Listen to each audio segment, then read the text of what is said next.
¿Qué tal, amigos? El día de hoy la escritora Patricia Ivonne Fuentes nos regala el cuento que se llama Juan el Holgazán. Que lo disfruten.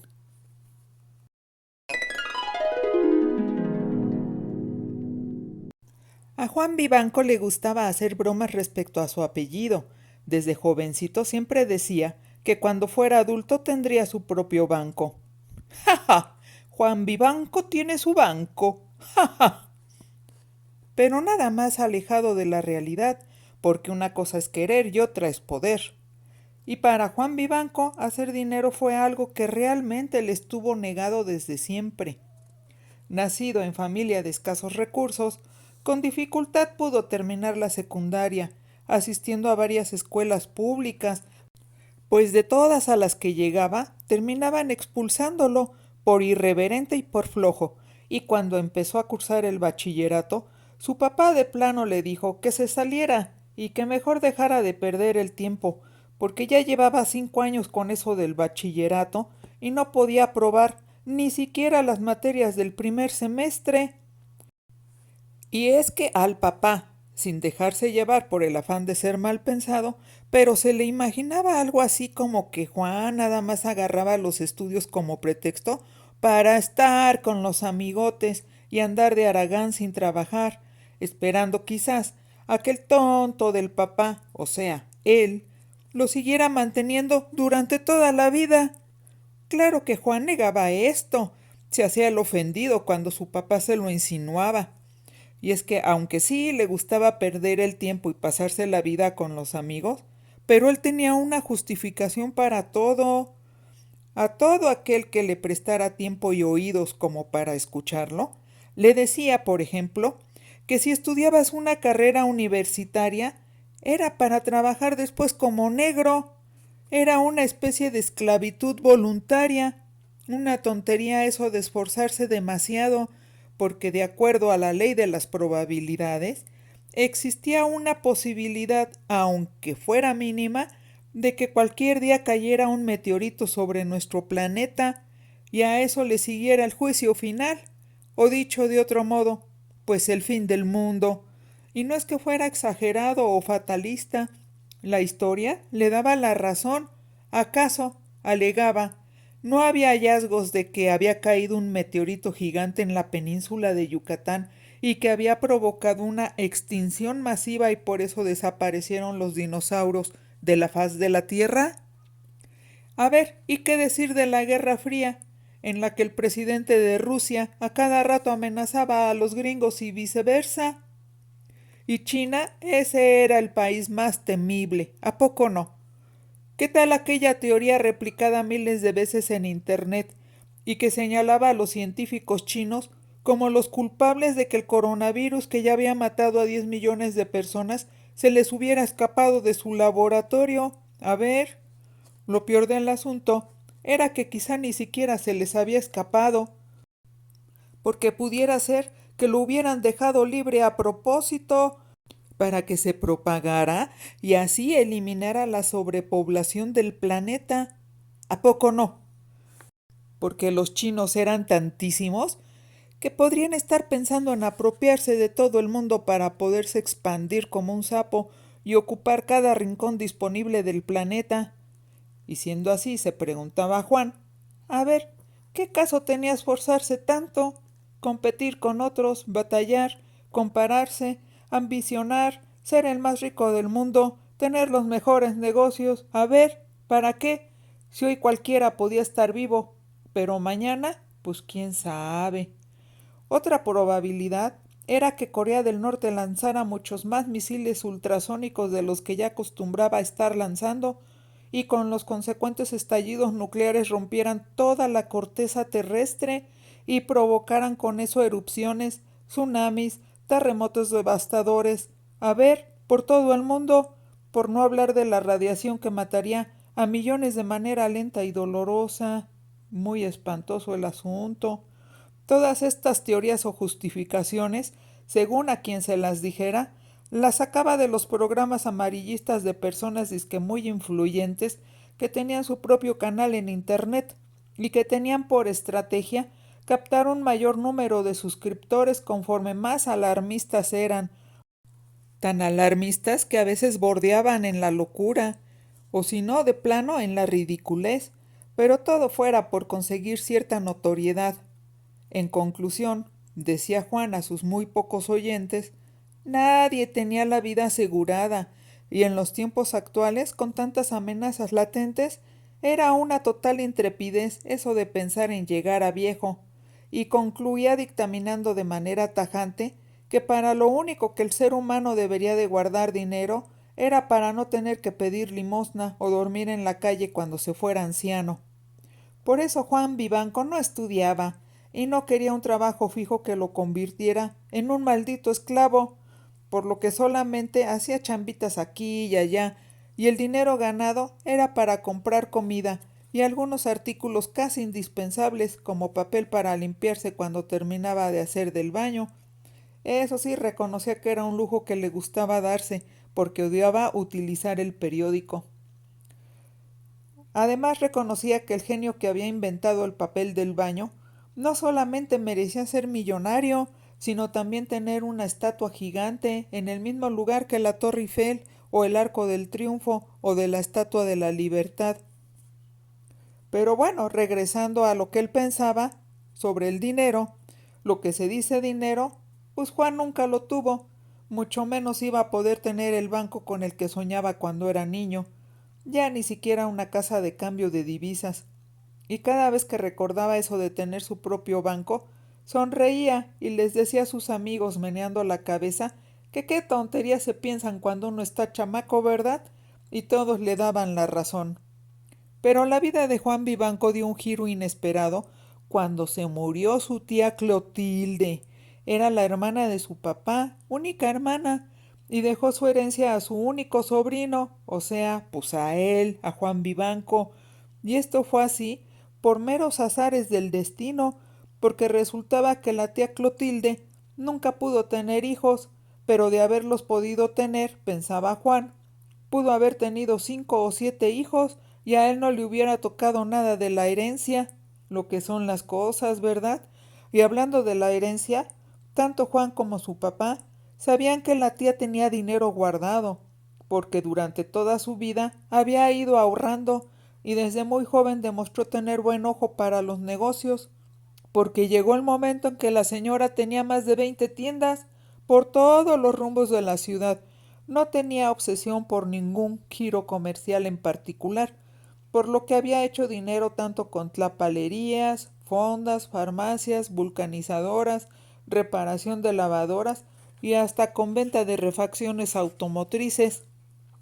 Y cuando Juan se enteró a lo que ascendía el monto de su herencia, no pudo menos que reconocer que la tía había tenido en vida una fijación, quizás patológica, por tener dinero, pero no gastarlo, porque válgame Dios, era muchísimo lo que había dejado de herencia. Juan estaba sorprendido por los giros de la vida. Él mismo era la prueba fehaciente de que el destino era caprichoso y misterioso, porque era inconcebible eso de dormirse una noche, ¿no? Así siendo un donadie y despertar siendo millonario al día siguiente. Con razón la gente siempre decía que de la noche a la mañana esto, que de la noche a la mañana lo otro, pues porque justo así le había pasado a él. Su papá se molestó un poco, le dijo al notario que el hermano de Clotilde era él y no su hijo Juan, y que en todo caso Clotilde debió haberle dejado la herencia a él. Y el notario solamente se le había quedado mirando y había sonreído, como oído, como si recordara un viejo chiste. Juan, por su parte, no tenía idea de lo que estaba pensando su papá sobre el asunto, pero sí ya había notado como que estaba enojado, y es que el papá de Juan no entendía muchas cosas sobre la última voluntad de su única hermana. El señor pensaba, despechado, ¿por qué quiso dejarle tanto dinero a Juan, si últimamente él nomás era su tonto sobrino? ¿Qué no estaba Clotilde quejándose siempre de la inutilidad de Juan? Entonces, ¿por qué tanto favorecimiento, tanta predilección, al dejarle a ese bueno para nada el 95% de la herencia, y a él, su paciente y comprensivo hermano que siempre la estuvo consintiendo y yendo a visitar, paseándola, y nada más le había dejado el 5%. Mentalmente se hacía esas preguntas con amargura y coraje, rumiando de manera insistente su inconformidad. Pero de tanto cuestionarse en silencio, un día que estalla, como las presas repletas de agua que revientan y lo inundan todo. Así que el papá de Juan Vivanco un día agarró a su hijo por los hombros, lo zangoloteó, lo sentó bruscamente en una silla, se le plantó enfrente y le escupió encima todo ese resentimiento. Le hizo a su hijo las mismas preguntas que se había estado haciendo a sí mismo a solas, incansablemente todos los días, todas las noches.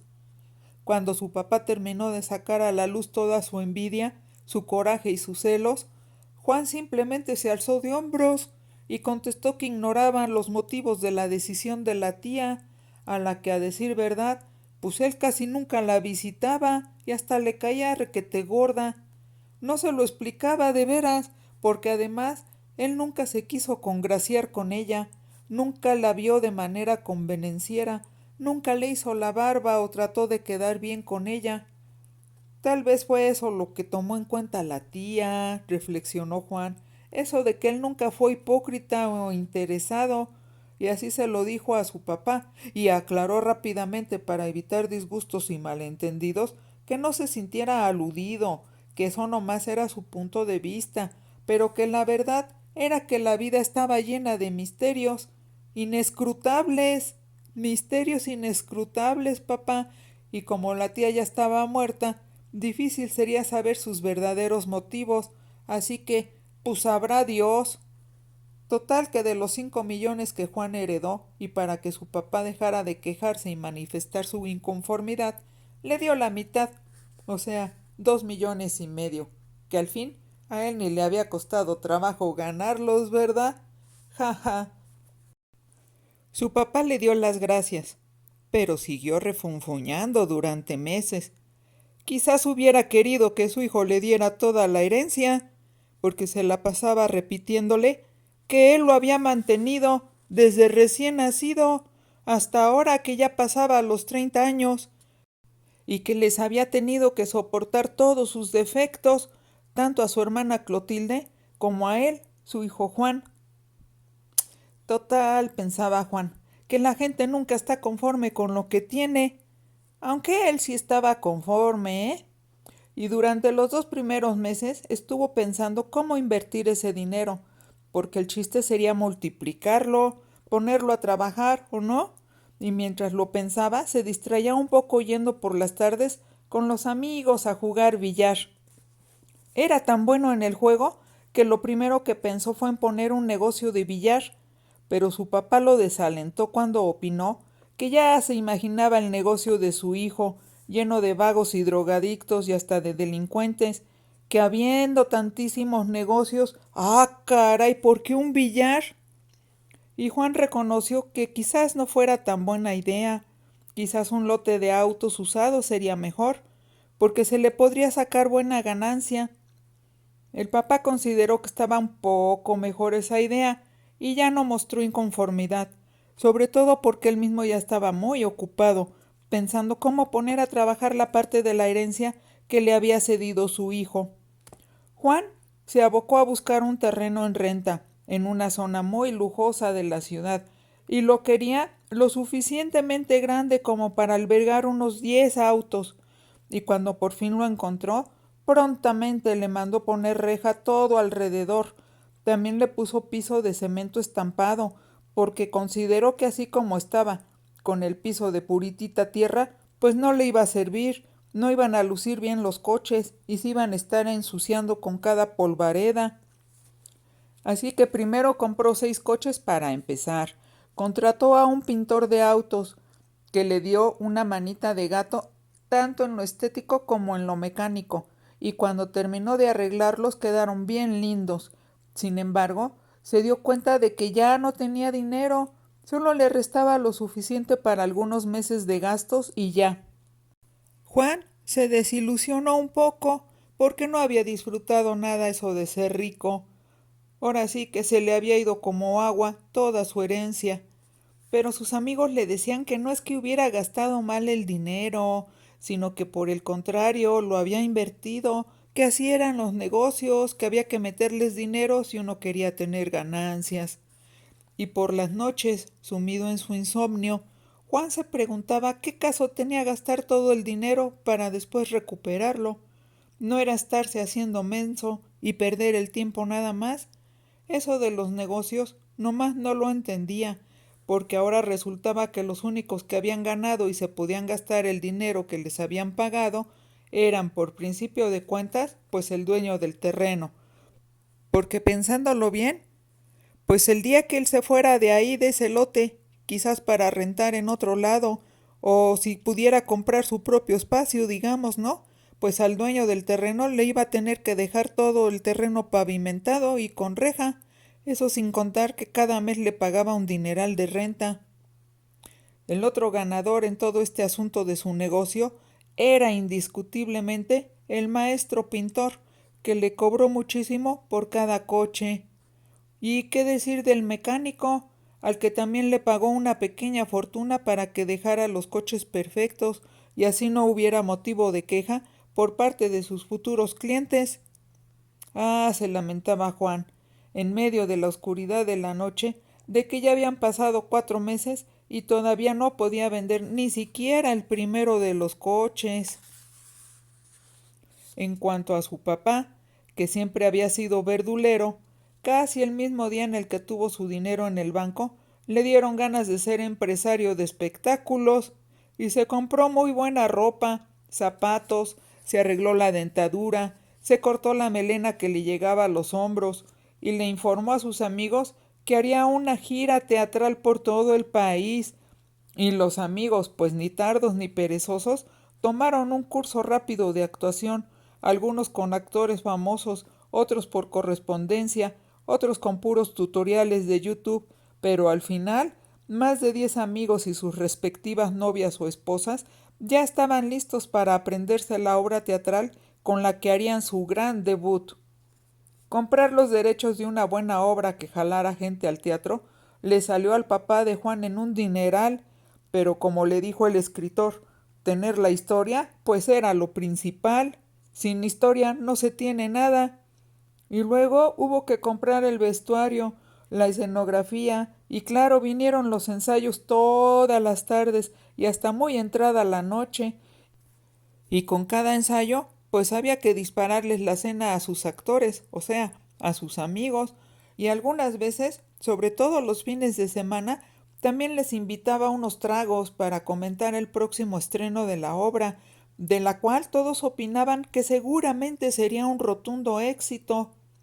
El papá de Juan estaba disfrutando al 100% su nueva faceta de empresario de espectáculos, tanto que ya hasta ganas tenía de hacer él mismo el papel protagónico de la obra. Finalmente, se justificaba ante todos, decía que él estaba poniendo el dinero, ¿o no? Así que él era el más indicado.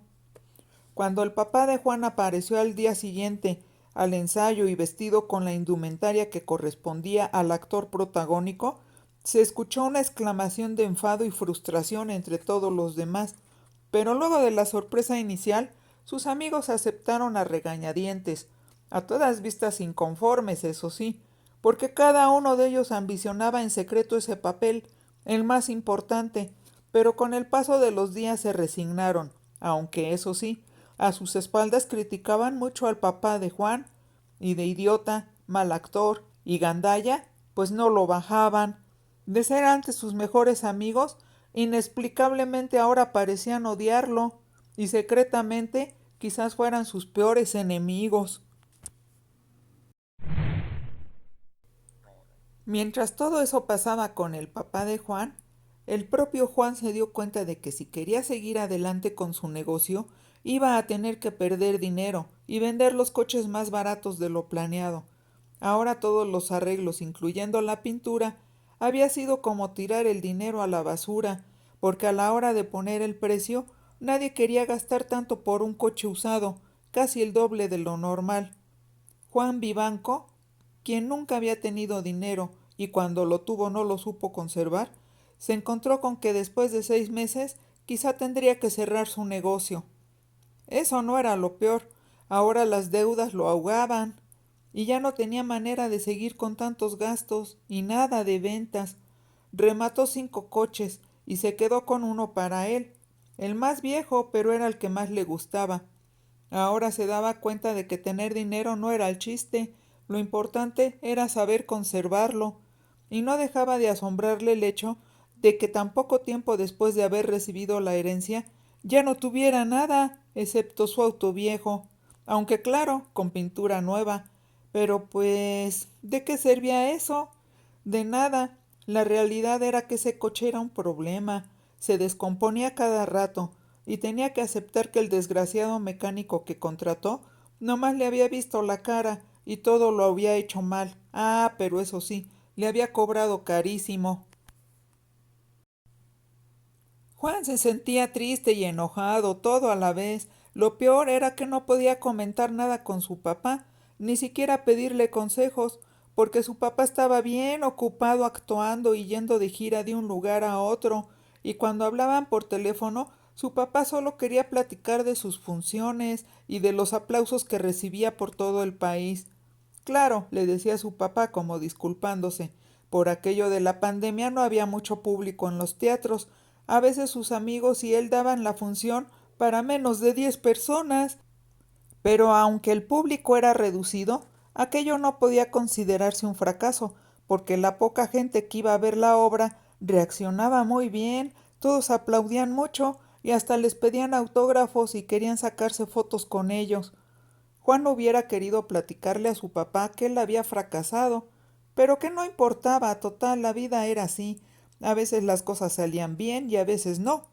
Pero nunca encontró ocasión para comentarle nada, porque su papá parecía taravilla, hablaba y hablaba y hablaba nada más de él mismo y de sus amigos actores, pero nunca tenía tiempo o interés para escuchar a su hijo.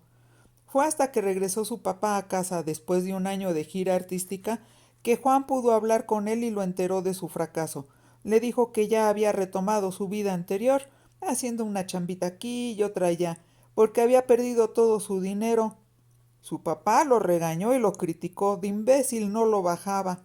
Y cuando Juan le preguntó a su papá cómo le había ido con la obra de teatro, aventurando que seguramente había recogido carretadas de dinero, el papá dijo que él ya era famoso, que la gente lo reconocía en la calle, pero que el teatro no era buen negocio. El dinero se le había acabado pagando viajes, hoteles, escenografías y empleados, y en la renta de los teatros. Pero estaba pensando en sacarse fotos, aunque fuera con el celular, para irlas a repartir a las empresas televisoras y a las productoras de cine, porque pues quién sabe, podría ser bien famoso de ahí en adelante. Y el papá le dijo, con algo de entusiasmo, que mientras la fama le llegaba, con lo poco de dinero que le quedaba, estaba pensando en ir a la central de abastos, a surtirse de mercancía, es decir, a comprar verduras y fruta, para vender en su antiguo puesto. Ahí lo iba a armar en la calle, a ver a dónde, porque de algo tenían que vivir, ¿o no? Y pues Juan se quedó pensando y pues se alzó de hombros y le dio la razón. Pues sí, papá, pues ahora sí que tanto brinco y tanto salto y para caer donde mismo, ¿verdad? Jaja.